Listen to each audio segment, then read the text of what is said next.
It's a platform for women of all walks of life to share their upbringings, life lessons learned, experiences, and journeys to come. Uncommon Women speaks on topics that can relate to all women. We share, we listen, we laugh, we cry, and we empower each other to be the best uncommon woman that they can be. Ultimately, we are cultivating a global movement of women supporting women. Women supporting entrepreneurship, relationships, self-love, and so much more. We inspire each other to make an impact on this world for the better. Be sure to like, share, and subscribe to Uncommon Women. Now finally, grab a seat, get comfortable, and hear from your wonderful hosts, Shanira and Jenny Lee.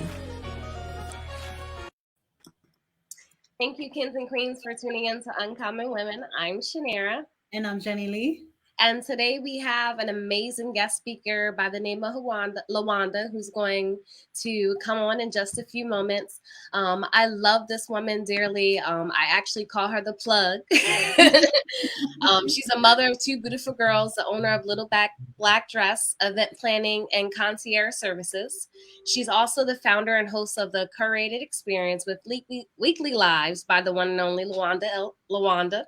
In addition to her correspondence for influencing lifestyle magazines. So today she's actually going to share her testimony of making poor decisions in the past, but God transitioning her into something greater. So thank you so much, Lawanda, for coming on our show today and being a part of Uncommon Women.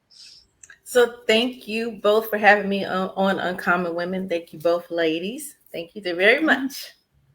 Before we get into the juicy stuff today, can you tell us something about yourself, a fun fact that we don't know about you?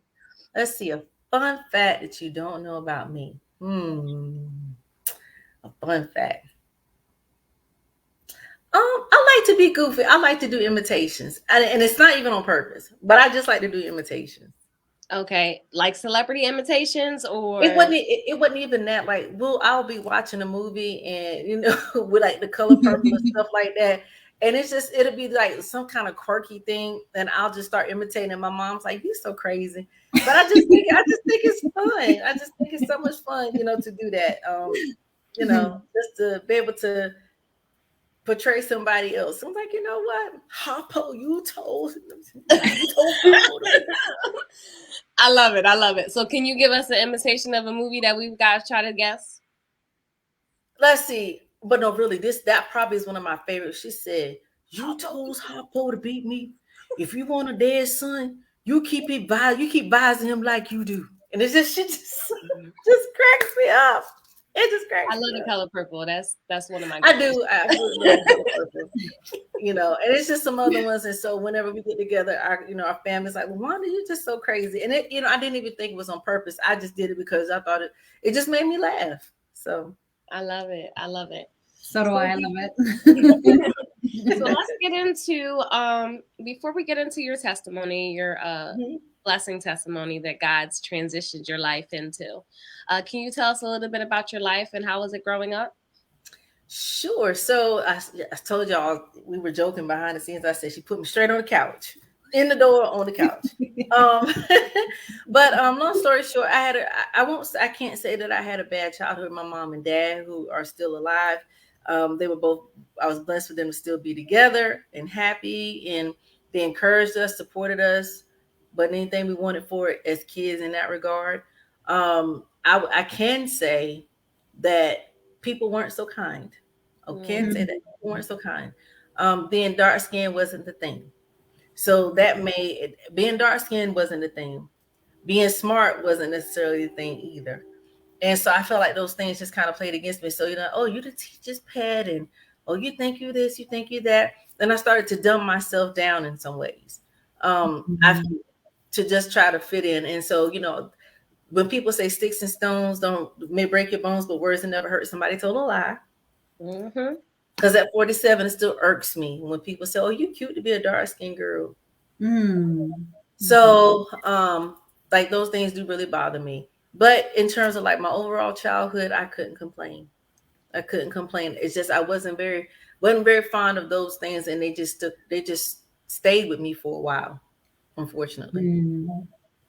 So based off of what you were telling us, did kids tease you for loving to learn? Is that what it was? It feels like, oh, you're the teacher's pet. And, my mom and I, we had a conversation about this. I want to say last year, we talked about it a little bit because I was in the gifted and talented program, but I don't really talk about that, because it just seemed like, to be in that, it wasn't an easy thing, but people made you feel bad at that time, made me feel bad because it was a natural gift that I had. I didn't ask for that. It was just the thing that's what it was. And being picked at for so long, so then, you start to not apply yourself. You start to not show up as strong as you should. And by the way, when you start doing that early, you set yourself a failure because you stop doing that even as an adult. Just FYI, anybody was wondering. And so whenever they say, oh, when you go back in charge, you can always find a place where you started minimizing yourself, dimming who you are, dimming your light. And it doesn't seem significant at the time. It just doesn't. Right. And so, like I said, I was being picked on. Oh, you want to help. At that time, Miss Elliott. Oh, you just want to be the teacher's pet. But I could spell. I love words. Me and words got a great relationship. I love those things. And that was the thing. And people didn't really understand that. So that again, coupled with being dark skinned, wasn't cute. So the guys didn't think I was so cute. The girls didn't really care, but the guys made me feel some type of way. Wow. And that hurts me because it's like, it's an accomplishment. It's something that you should be proud of, not something that you should want to dim because you love learning, because you love words, because you're in honors. And it's just crazy how like kids can be so mean when not even understanding the foundation that they're planting on us, Yeah. Absolutely. When you start, how do I want to say it? The formative years, whenever we were in school, or now that we're parents or aunties or whatever, or for the guys that listen to uncles, when we were growing up, they said, oh, these are the formative years or the key years.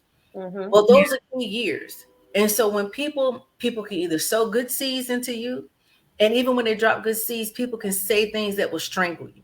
And they don't know that that's what they're doing, but they are.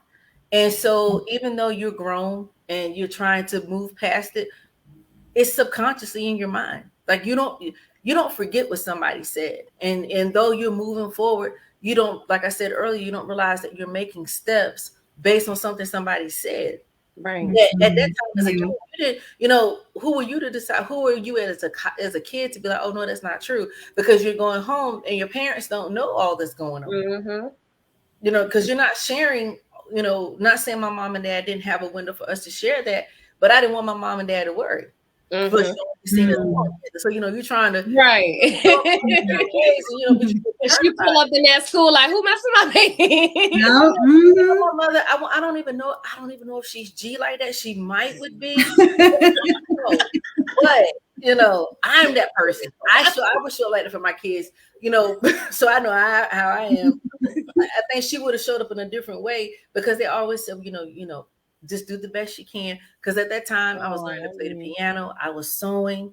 There was a lot of things going on. And now when the kids say you're doing the most, but I was actually being set up to do the most. And I just felt like at different points, maybe I shouldn't have been doing the most.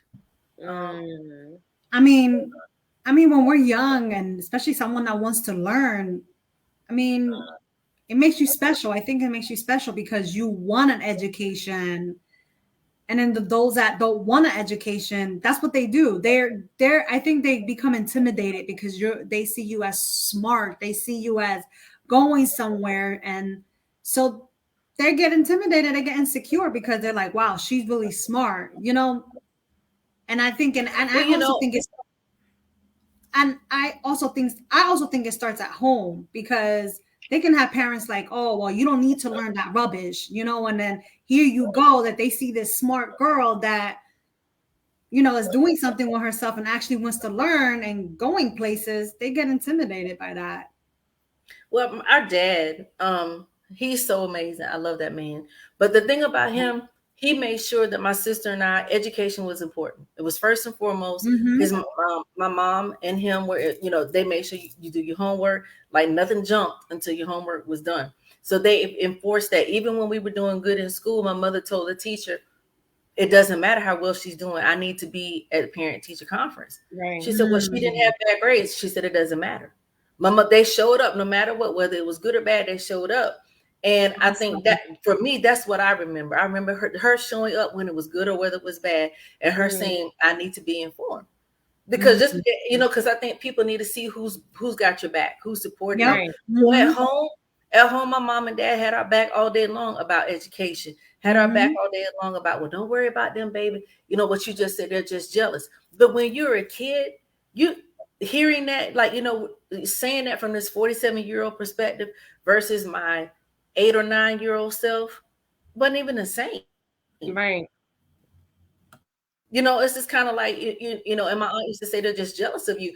And think about what you said, that just makes you special. Well, what do kids do for things that are special that they don't feel like they're special? They make it feel bad. They treat it bad, and it's only until you get older do you learn how to care for the things that really mean something to you. But in that time, it was just like, oh, she, instead of saying, oh, you're special and you're such an amazing person, it's, oh, she thinks she all that. It's like this, it's not even the same. Flipping it. In that sense. Yeah. That's so true. That's so true.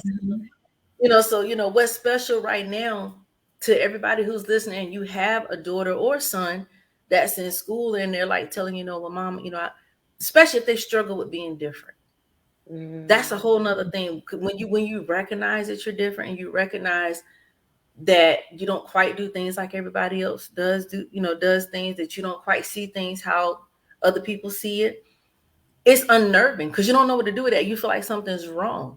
And then when the kids come back and try to confirm what you think, because you think you're wrong, but you're not, but you think you're wrong. But then the kids come back and reinforce it. Oh, you think you're something? You're not all of that. Oh, well, you're right. I'm not all of that. So it's kind of like yourself. Right. Right. So you already like edging on a little bit of insecurity anyway. And then here they come just like, let me just go ahead and push you all the way over. That's so true. Kids are so cruel. But the thing that I appreciate about kids is that, and some people may disagree, but I feel like as adults, we teach kids to lie. Because in the beginning, kids are honest. I mean, even though it may come out harsh, they're speaking what's their thoughts. They're speaking their thoughts. They're speaking their thoughts and they're trying to process it out loud. And we tell them, shh, don't say that. You're not supposed to say that. So what are they supposed to say? How are they supposed to say it? So now you're telling them there's the whole thing of there's a way to say things, but it's kind of like a catch-22 in trying to guide that thought process for them, because it's like, oh, well, mommy, well, why is such and such? Why are you eating so much? And you go, I never forget, we went to Golden Corral one time and Maya said, why is your food falling off your plate? And Golden Corral was a buffet. Back in the day, that was the jam. Right. And so this man is sitting at the table and there's literally food falling off the side of his plate. It's stacked about this high and the food is sliding off the plate. And then he's sitting at the table and he's sitting back from the table. And so I was like, Mom, you can't say that. She said, well, Mom, I'm just asking. She just had a question. Right. She observed something. She started taking place and she asked the question. I said, baby, you can't say that. So she looked at me with confusion because she was like, you want me to unsee what I saw? Right. Yeah. And so again, am I saying that all kids are speaking the truth? Nah, because some kids are just really mean. But some kids are really saying what they see and they're trying to process what they see. Yeah. Especially if, and again, I'm 47, looking back at my 9-year-old self. And I couldn't have figured that out at that time. But just thinking, hey, as a 9-year-old, if I don't act like her, talk like her, spell like her, achieve like her, then maybe something's wrong with her, and maybe it's not. You know what I'm saying? It's like it's a whole lot of just looking back at it now. So, I get it. So, with your parents, being really not necessarily hard, but like wanting their children to have a good education and being having you guys being focused around like school and education, what encouraged you or motivated you to go to school to be a journalist? So I love, as y'all can tell, I love words. I love what they do. I love the stories they tell. I like how they make people feel. And when I was watching, I used to watch Good Morning America, I still do, but I would watch the news and I would watch how people would be in different countries all the time, just somewhere adventurous, somewhere that was just wherever they were, it was exciting. Even if it looked dangerous, it was still exciting. And I was like, I want to do that, because I said, so they're telling a story and they're traveling. I was like, that's gonna be me. I'm gonna be traveling all over the world. I'll never forget Tamika Ward. And if she ever catches this and she sees this, we were out in front of my grandmother's house, and I said, yeah, Tamika, I'm gonna be traveling all over the world. And that's what I said. So, that was my thing. I would look at the news and I would just watch them, and I was captivated by it.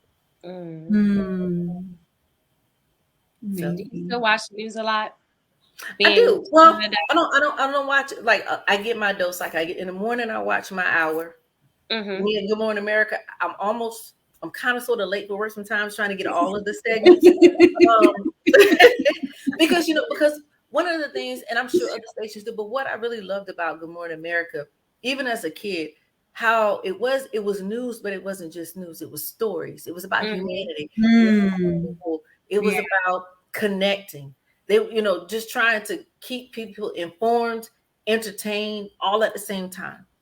And I watch them now, even today, how they still do things. They have a segment with TJ, or they have something with Robin, and they're talking to people, and they're traveling, Good Morning America across the 50 states and stuff like that. But people still want those feel good stories. Those things are still happening.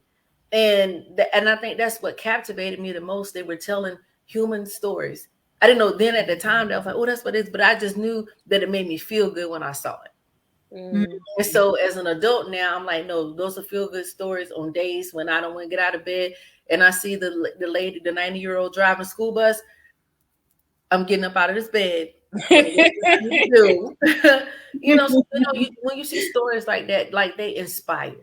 And that's my love for journalism, telling the stories that inspire, telling the stories that encourage and uplift. We have more than enough ways we can find negative news, but how many places can we find positive stories? People doing great things in the community, people showing up in the least expected places. Like how many times that never gets old to me. Yeah.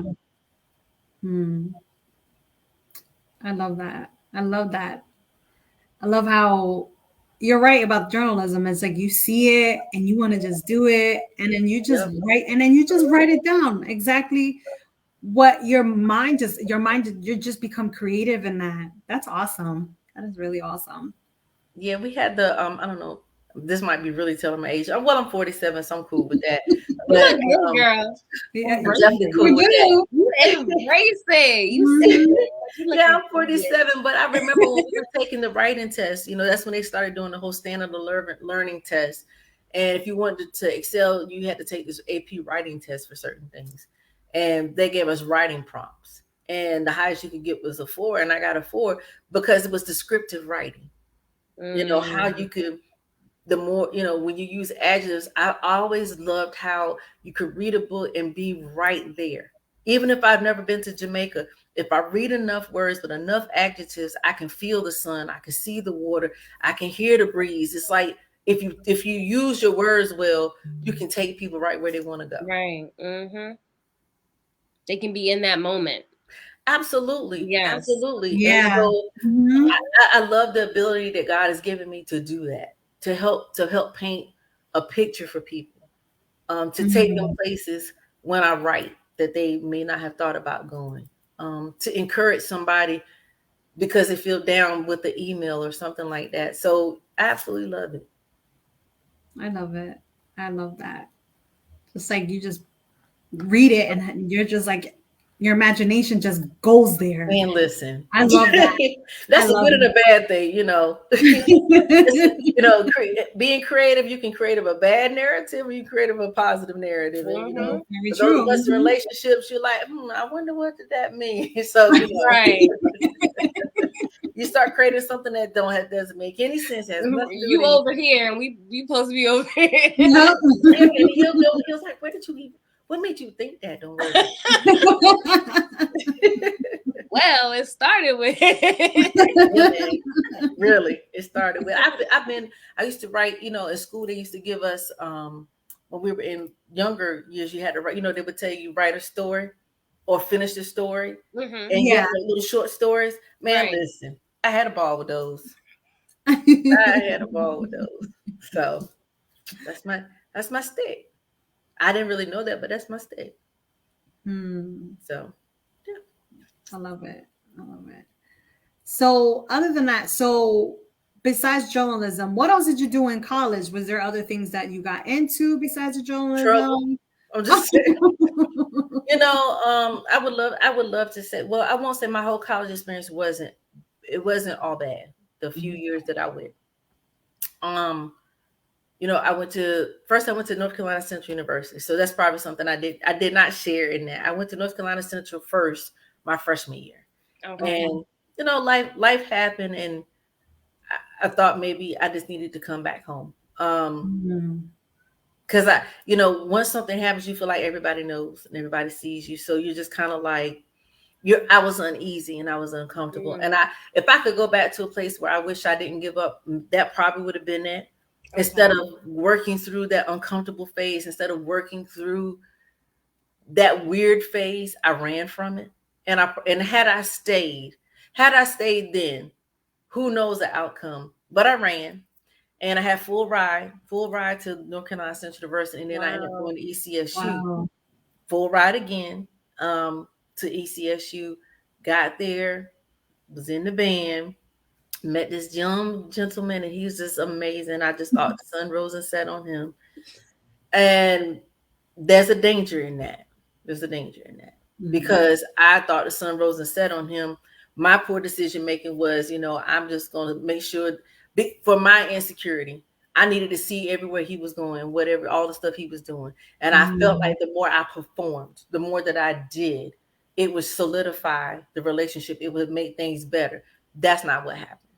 And he ended up graduating and I didn't. Oh, wow. I'm just just really flatline. And I won't even blame him. I blame myself because I should have put me first. So there are times when we can look back in our lives, be like, man, that's when I started not putting me first. And if I got to look real bad, I stopped putting me first then, because it was like, well, I want him to love me and I want him to like me and all these things. We were on a radio show together. Well, we weren't on the same show together. We were on the same station together. Because 89.9 ECSU, because I was going to school for journalism, we could also, part of that was you could work at the radio station. So I would do the gospel show in the morning, 6 o'clock in the morning. Nice. I would do it in the morning, and then sometimes I would have an evening show. But it's just so like that thing has just been there all the time. But I watched him soar, and I wanted him to soar, and I didn't make sure I soared. I mean, I would go to class, I'd be in a bed, I would try to make the class. Girl, I had one whole class. I think I went twice. Wow. I think I went twice. I ended up being on academic suspension. But what I didn't understand then that I understand now was, at the time, academic suspension doesn't mean you can't come back. It means you have to write a letter of appeal and ask all the questions and show what your plan is for success. Right. To continue on in the semester. I didn't know that. So what did Lawanda do? I ran again. And I so then when that didn't work out, they put me in academic suspension. This was in 1995, 6, because I graduated from high school in 93. So 93, 94, 94, 95. Yeah, 94, 95-ish. And I went on academic suspension, and I just was like, I felt depressed. I never forget walking to my mother. She worked at the hospital at the time, and I walked there to her, and I told Mom, I said, I don't know what I'm going to do. I said, I said, this isn't working, and I wanted to kill myself. Like I said, Mom, I'm not in a good place.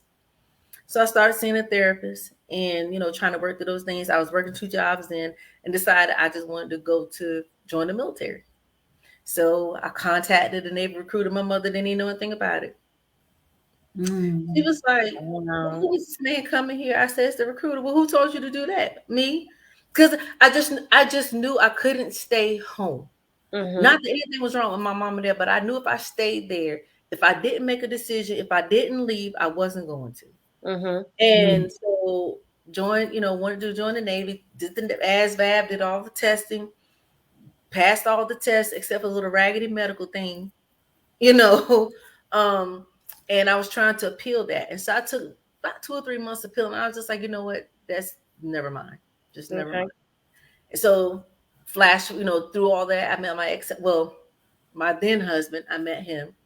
And we met in December of 96. We were engaged February of 97. Okay. And we were married Labor Day weekend of 97. Okay. So of course, school was on pause. I'm a wife now, and going through that whole process. And we waited a couple years before we decided to have our first child. Well, that wasn't even our plan. That's just kind of how it happened. So let me just say that, because I didn't really think it was going to happen. I thought it was. Then I got sad about that. But my point is saying that all of that was just like, running in the beginning. So running in 94 from NCCU, led to running again when I was at ECSU, to running into a marriage. Not that I will not say all those years were bad, because they were not. We had some great years together. We've got 2 beautiful kids out of the deal, so I'm not even mad about it. But I know, and even when I met my husband, he said, I felt like that was the only option, based on, again, what somebody else said. The previous one, he's like, nobody's gonna want you, you're dirty. And I was just like, yo, so that's true. So when I met my then husband, I was like, this is my only way out. Right. So long story short, we said, we got married, moved to Virginia.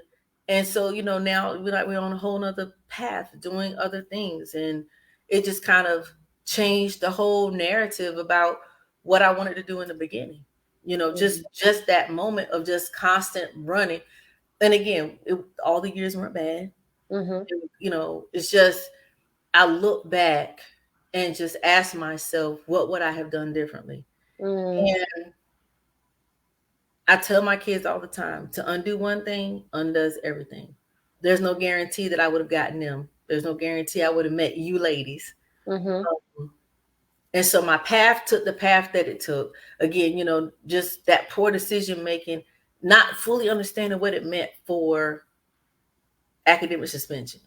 And that was a hard blow, because I'm a smart kid. I'm not dumb at all. I had the grades to prove it. So why am I on academic suspension? And people think it's because of people's inability to process, and it's not that. Freshman year in college, you're away from home. Nobody can tell you what to do. You get to come and go as you please. You're seeing people that didn't see you like they saw you when you were home. Now you're cute when you weren't at home. It's a lot that goes into that. And so your freshman year, if you can make it through freshman year without being on academic suspension, you're going to be good the rest of the time. Right. And so, just not fully understanding that just set me up in a way that I just kept running. And, kids, mom, try to go back to school off and on, and they're not really finishing. So, it's just, you start having those places and spaces of off and on. And you're trying to fulfill it. And then you're trying to be fulfilled as a mom. You're trying to be fulfilled as a wife. But you still got something on the inside that's just like, and it ain't quite it. Right. So, when did the transition happen? When you realized, because, you first got to realize that you have an issue. Where did the transition occur where you realized that you were running and that you wanted to still keep pushing and learn who you were inside? So there was a period where I started, so probably about 2006, I started to get back to Lawanda. I'm just social. If there was an organization in school to belong to, I belong. Drama club, concert choir, in the band, always on the go. So that's just my nature. When we moved here, I didn't have anybody. It was just he and I and his family. And so I just was to myself. But he went to his company, then sent him to Dale Carnegie. And I went to the celebration for him, or the award ceremony for him. And I was like, I really like that. I think I like that a lot. And so I signed up myself to go through the Dale Carnegie course. Not once, but twice. I went through the Dale Carnegie, the first part, and then they have another part for leadership. And then I got into Toastmasters. And then I got into the United Way with board leadership. And so I started finding myself, the things that I enjoy. Right. At the same time, I still was a mom. So then I, as I'm trying to branch out and get in my wings, to get clipped again. Because the kids are older now, they got to go here, they got to go there, they get sick, this, that, and the other, a lot of different things. So I'm shutting down again. And so, just like that full evolution, to be honest with you, Shanira, if I could be transparent about when did I really make the switch and fully know I was running, a couple of weeks ago. A couple of weeks ago, I called my dad, and I was just like, he said, what's wrong? I said, I'm just so tired. I was wrestling my anointing. He said, what are you saying? I can't understand you. I said, Daddy, I'm wrestling with my anointing, but why are you wrestling? He said, what are you running from? He said, what are you running from? I was like, I didn't see God's word and talking to his people. I'll never forget, I was at work.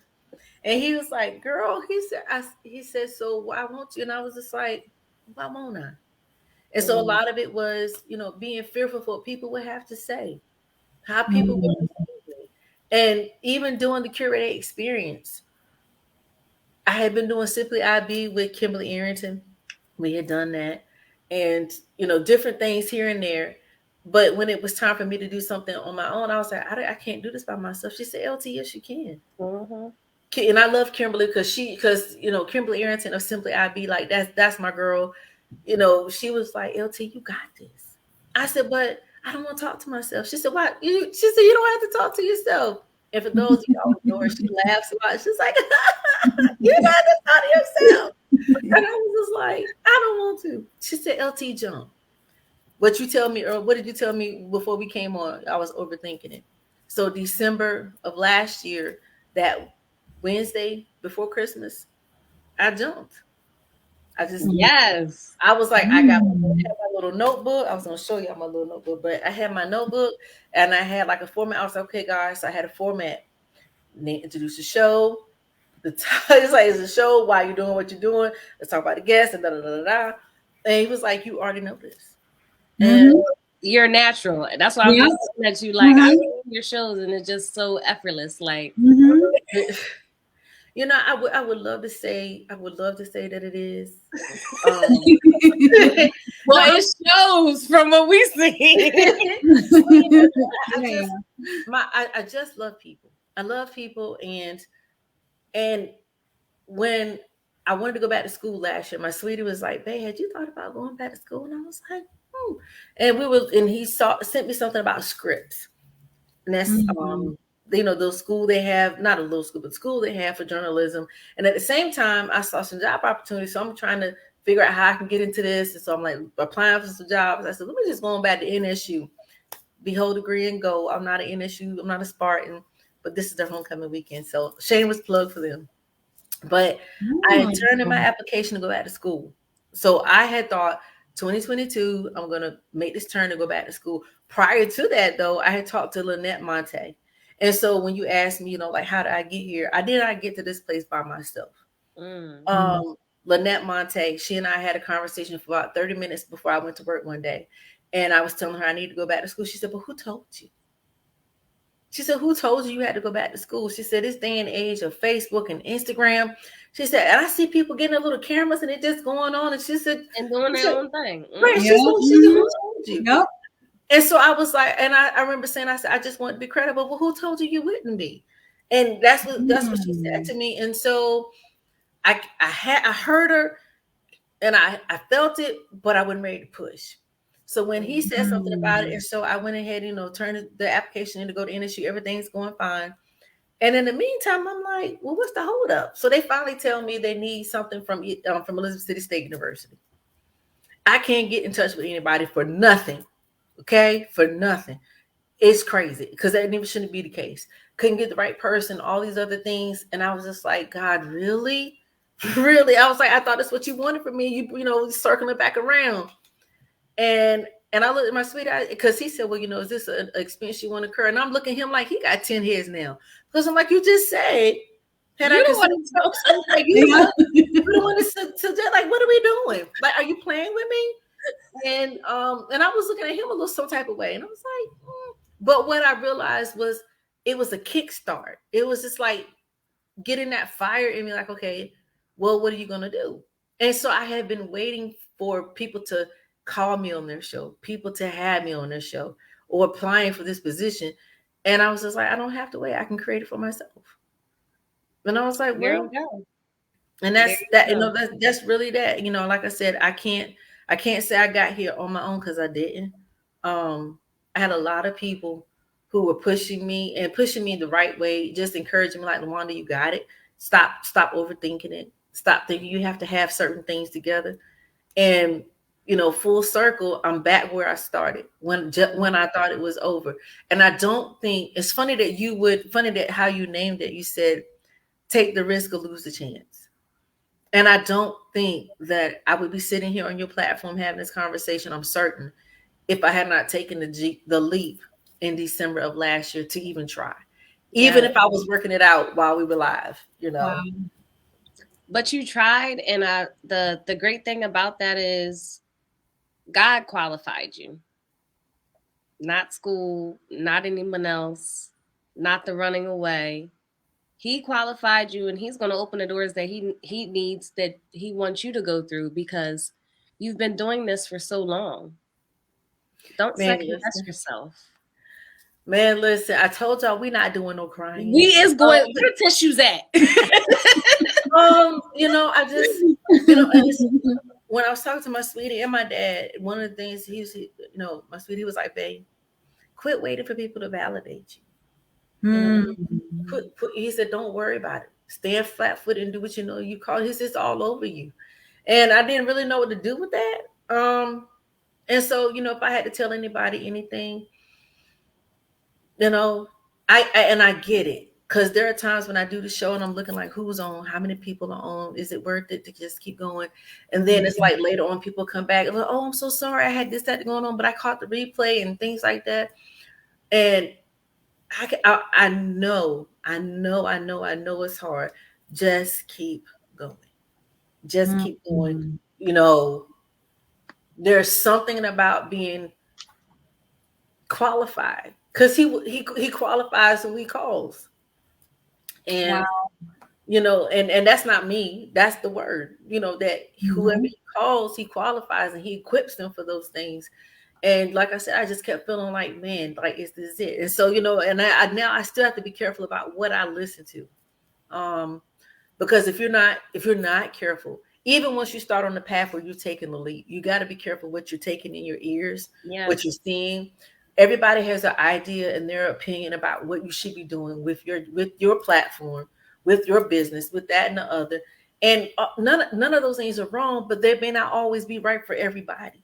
Yeah. And so I say that to you guys as much as myself, and to people who are listening and will catch the replay. Don't let that trip you up, because it will. You'll just think, well, man, I'm not doing enough, or this, that, and the other. And then you find yourself doing things outside of what he even asked you to do, walking in the line of what he asked you to do. And when he gives you specific instructions, it doesn't match anything that anybody else is doing. It doesn't even line up with what people are saying. It just doesn't. And so I was just like, because I want to kind of like fit in with everybody. Like, that ain't what I told you. Okay, no problem. And every time, not sometimes, every time I've stepped out to do something different, there we are. And so, Little Black Dress Event Planning Concierge Service, I started in 2014. Because that's just kind of my thing. I love the design and I love all the planning and stuff like that. And I started it, one, because I knew that my marriage was heading a different direction, and I wanted something for me.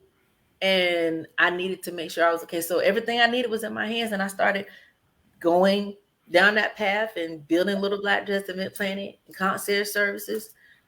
Did a few events, wore myself out. Man, listen, it's just when you, not to say that wasn't my purpose and that wasn't what he wanted me to do. It's just I don't believe how I went about it.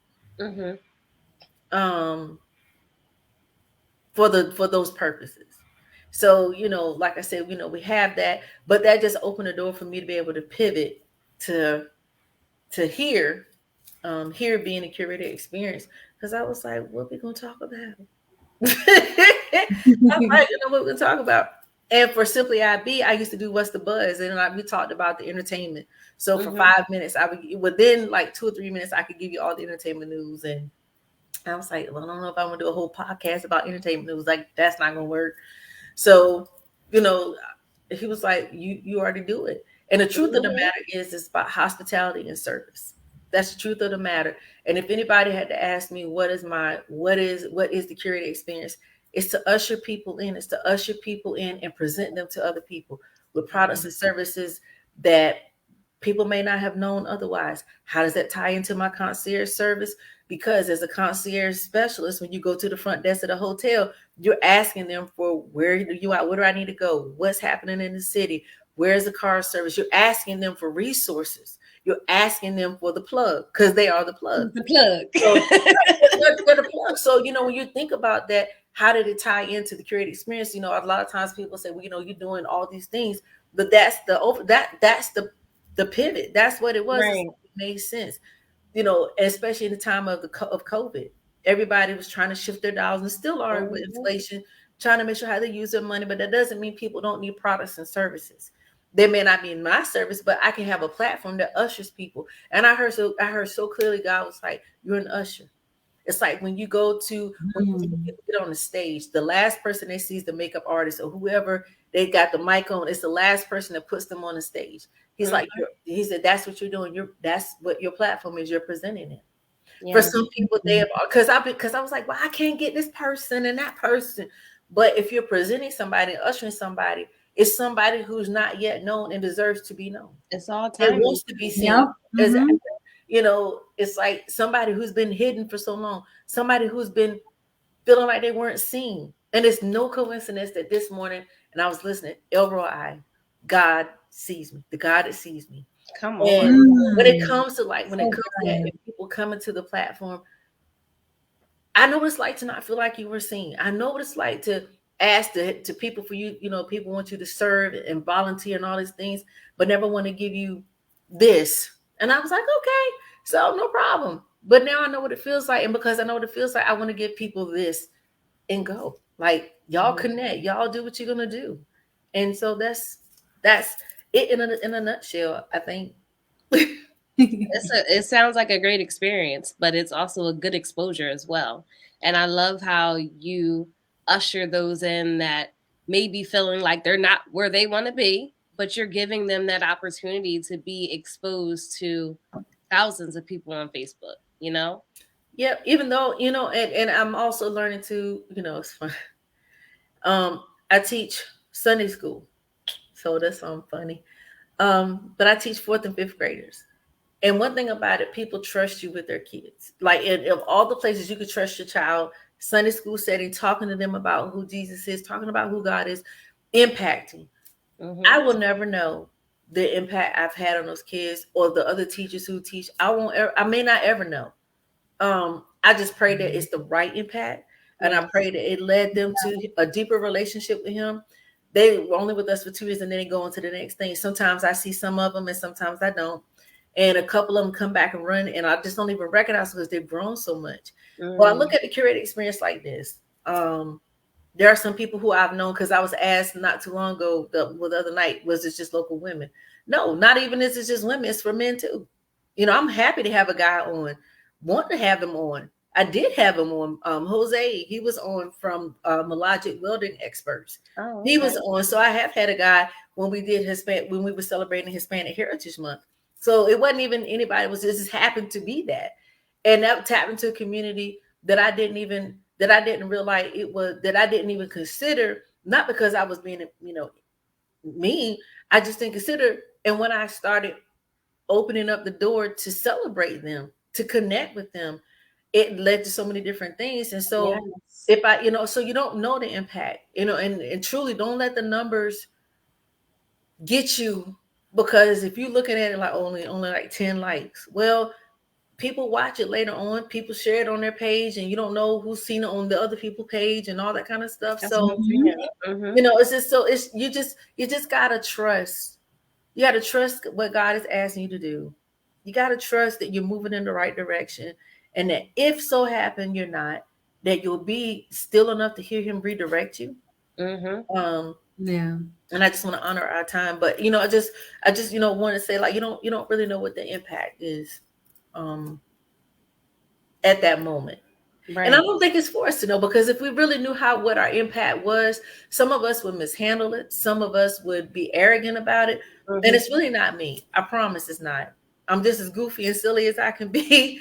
And there are times we'll do a show and I have to go back and look at it. And I'm like, man, I said that. Because I don't remember it. Not in a bad way, but that's when I know it wasn't me. Mhm. Before I do Being the show, used. I mean, and I'm serious about that, because Yes. before I do anything, Jenny Lee, she prayed before we came on. It made me happy, because if she hadn't, in my own head, I was going to, because I always said, let me decrease that you increase. Let it be what you need, what you want your people to hear. And I pray that whoever hears it, that it lands the way it's supposed to land. Yes. That's Yeah. it. And when there was a couple times I forgot to do that, and the show wasn't necessarily bad, but I know it felt like it was off. And Mhm. Pastor Ginger Simpson, she was posting, "Don't forget God," and I was like, "I don't forget God." I said, "Thank you."